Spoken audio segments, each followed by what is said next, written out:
There are three misconceptions I'd like to clear the air about Nietzsche. And two actually have come from professors. One a community college professor, one a university college professor. I won't say which institutions because I think it's pointless. And also they're good institutions nonetheless. This just goes to show that if you're a good enough student, you can actually learn on par with the professors if you pay close enough attention. I don't think credentials mean much of anything other than indicate that a person has spent a good deal of time thinking about certain matters. So, the first misconception, that Nietzsche was a nihilist. This is not true. It just simply is not true. It comes from people just sort of, to my thinking, following the train of thought that because God is dead, so is all meaning, because Nietzsche seems to talk about the anthropological changes throughout time in terms of moral law, that he must be a nihilist.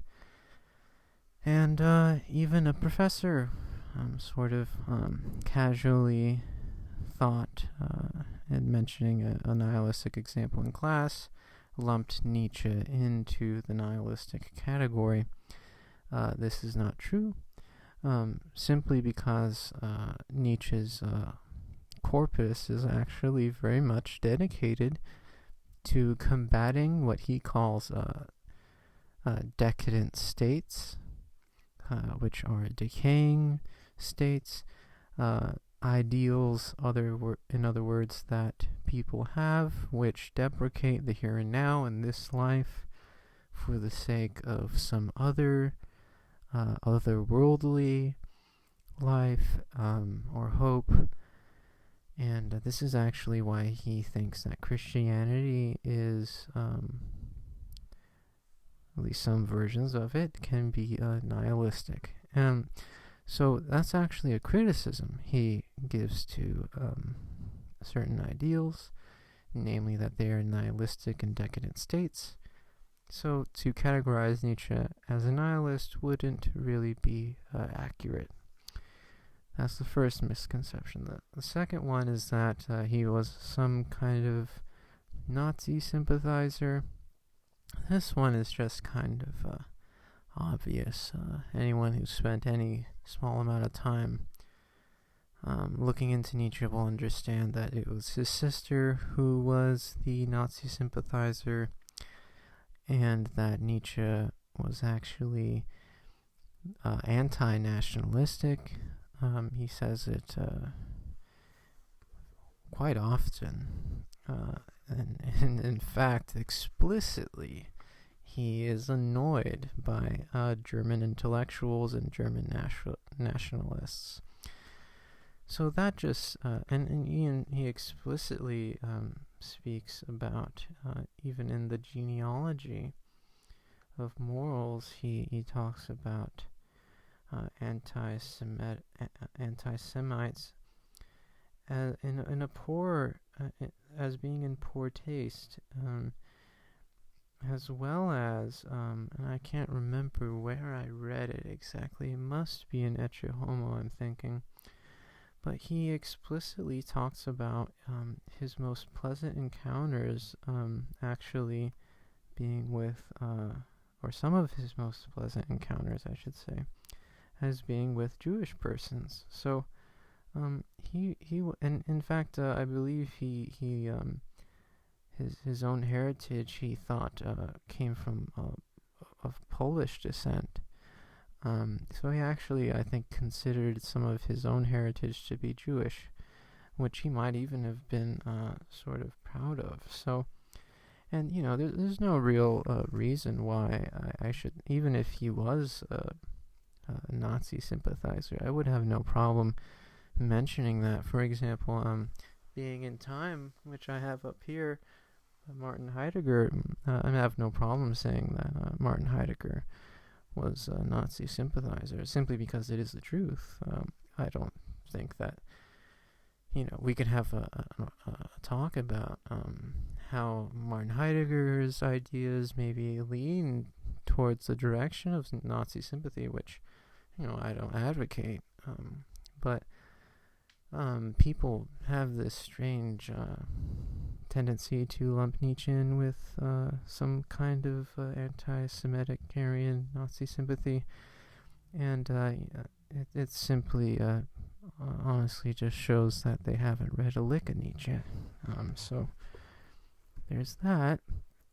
The last one is which actually ties a little bit into his the previous misconception, which was actually a misconception that was vocalized, that I only realized recently to be a misconception by one of my university professors, who's actually a Nietzsche scholar. So this just goes to show that scholarship doesn't necessitate you getting everything right, which he would totally admit, because he's an honest guy. I really like him. But he said something which just turns out to be, in my opinion, incorrect, which was that Nietzsche's term Übermensch, Superman, Overman, this term he uses in Zarathustra, is a kind of idealistic hope that Nietzsche has. And Nietzsche claims in Ecce Homo, actually, and I just came across this because I haven't read all of Nietzsche, but I was reading Ecce Homo, and he says here in Ecce Homo that, I'll give you the actual quote just to, that the word overman